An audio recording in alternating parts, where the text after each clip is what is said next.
your concept of an ideal citizen. So we've got to interrogate our ideologies as well to consider how inclusive they are. You know, how compassionate, how empathetic and how inclusive are we being in our values and our frameworks that we use. Ideologies and the groups they belong to. So an ideology is a body of belief that is shared by a group of people. So it might be a nation that has a particular ideology, it might be a social class or a subclass, it might be a group of people that share a particular religion, it might be feminists or those who are actively concerned about the environment, we might call them environmentalists, racists. So, you know, there are people that share, these groups of people that share certain common beliefs and values. And I suppose one thing to consider as well, and we'll be talking about it and thinking about it in tutorials, is, you know, what is included in the Australian national ideology? What do we stand for? When I say we, I'm talking about people like myself now living in Australia, or people who are from Australia. So, what are the ideologies that we hold dear or that we think are important? It's also interesting to think about, and again we'll talk about it in Toots, is are there different ideologies that belong to different generations? So in other words, do your grandparents have a different worldview than you? Do ideologies shift and change across generations? I'd kind of like to think that they do, and I'd like to think that we become more inclusive and more accepting of difference. And I think that potentially the marriage equality vote paid testament to the fact that there has been a shift in our acceptance of people who are not heterosexual, not heteronormative, for example. And maybe that vote would not have been a yes vote 50 years ago or 70 years ago. So maybe there is some evidence there of an ideological shift. I'd like you to think about some other shifts as well in our ideologies and generational ideological shift. And then there's discourse. It's not dissimilar, or it's an extension of ideology. At its simplest, discourse means articulating or expressing a point of view. It's a form of verbal or written communication, but it is more latent with power relations than that. It refers to the exchanging of ideas between individuals or within society. It's a social process of constructing meaning, and again, that meaning can privilege some things and some people, some actions, and at the same time deprivilege other peoples or actions or customs. Discourse is the swirling circulation of ideas. It's a form of power that circulates in the social field and can attach to strategies of domination as well as resistance. So there are certain dominant discourses, and one of those dominant discourses might be about the family and the sacredness of the family unit. And then there might be this kind of counter discourse that is about individualism and freedom of choice and relationships that don't necessarily conform to that. So do you see that discourses, there might be dominant discourses, but there also might be counter discourses as well.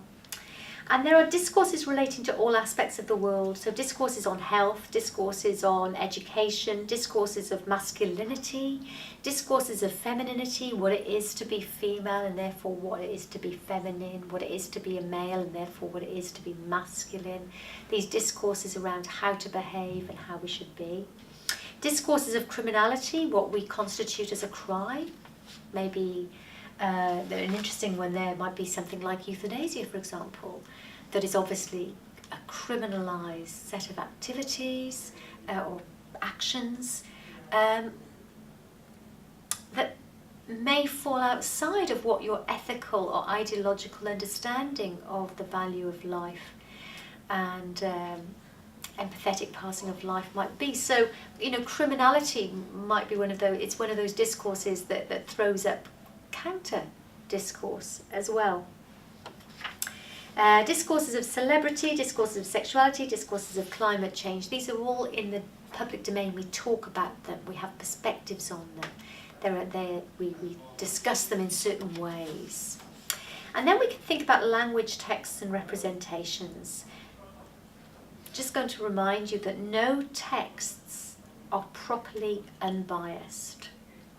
There is no neutrality in a text. It communicates a particular ideology, or it can be interpreted from a particular ideological perspective. It is not unbiased, okay? All media texts, all forms of language and representations carry ideological meanings. One clear example, for example, is the difference between woman and lady.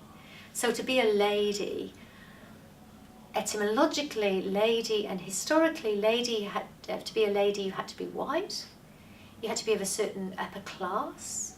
It meant that you had no independent finance of your own, so a lady was kept by a man. But to be a woman, you could be black, white, minority, ethnic, Aboriginal, etc. You were allowed to have your own financial resources. You had to have your own financial resources often because you didn't have anybody else paying for you or looking after you. So do you see that the words are quite similar, but they have different connotations, they have a different history, they conjure up different beings, if you like.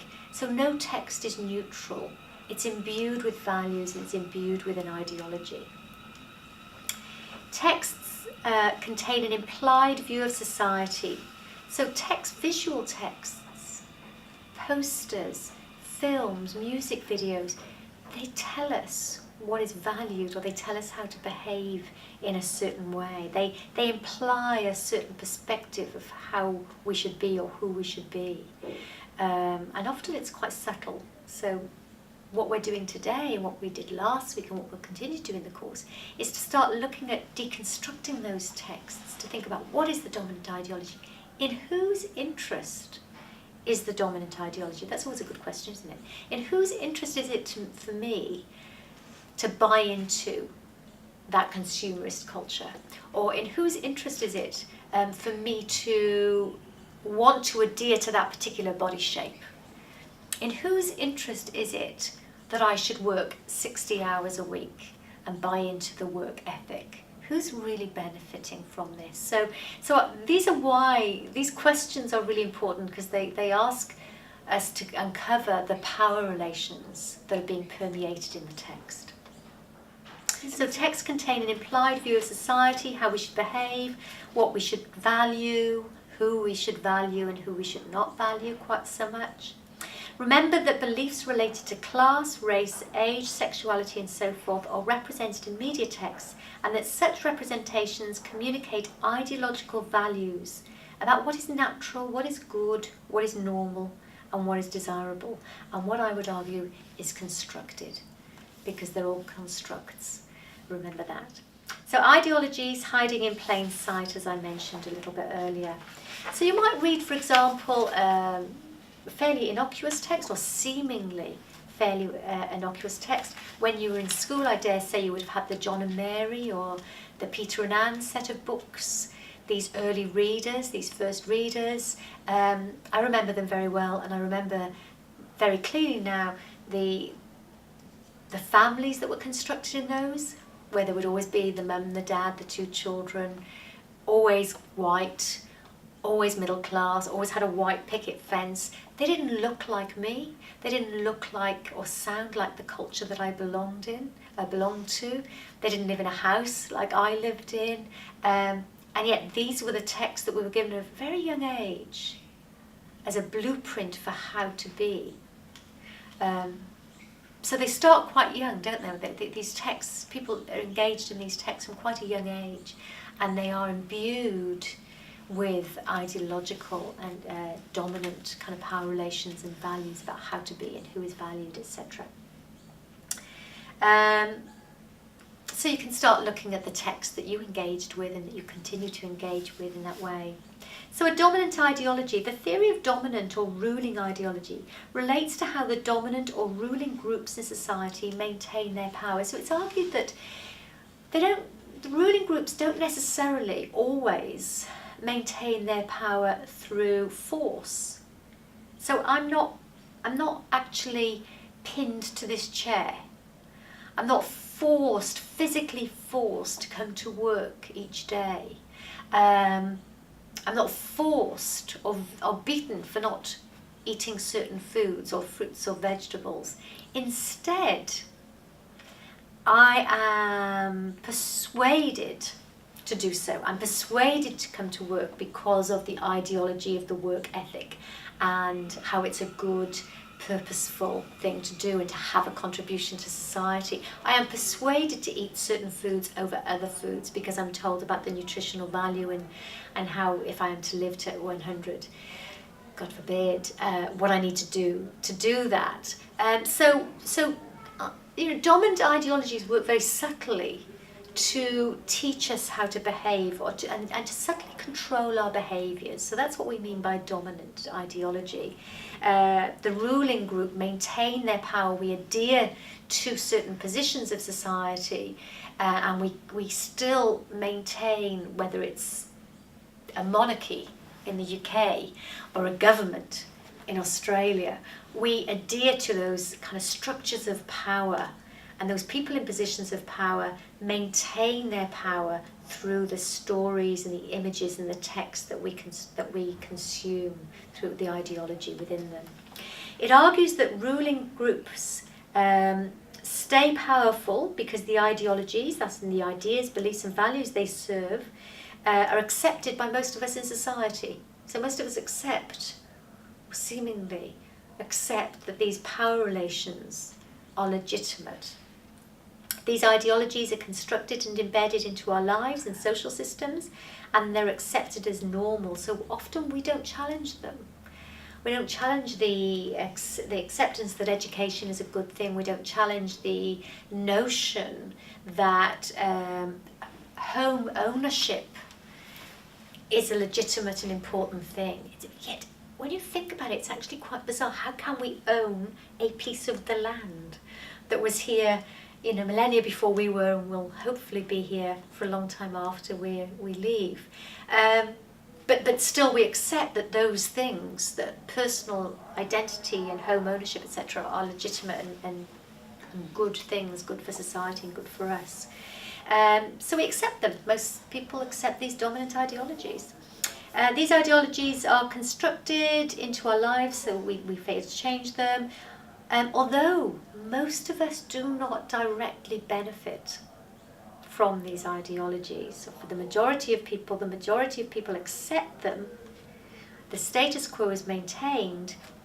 It is the powerful that stay powerful. And their positions are often legitimised in the way that we accept their narrative, if you like, their view of society, through the texts that they control, that they mediate. So some current dominant ideologies, we talked a little bit about capitalism a little bit earlier. The central pursuit of one's life should be the production and accumulation of capital. It should be privately owned, etc. We looked a little bit about patriotism. So these are some of those common kind of dominant ideologies. Some other ones, love. The notion that finding love, maintaining romantic love, is one of the most worthy pursuits. Much better to be partnered than to be single. So we hear this story, and we see this story through a number of texts that we encounter. The notion that monogamy is natural. It's natural to be faithful, sexually faithful, if you like, to one partner through one's whole existence. That's normal, and that cheating is bad. Boo. So these are stories and constructs. I'm not saying that I want you to disregard them. I'm just saying accept them for what they are. They're not necessarily right and normal. We've been socialised into accepting them through the texts that we encounter, whether that's texts from school, from religion, from government, from university, from cosmopolitan, wherever they are. The work ethic, that it's right and good to work hard, okay, that's to be successful, you have a really good work ethic. Consumerism, shopping, this massive kind of dominant ideology that we should be spending all our lives consuming wealth so we can buy stuff. You know, we need to constantly surround ourselves with new things, and when something's a year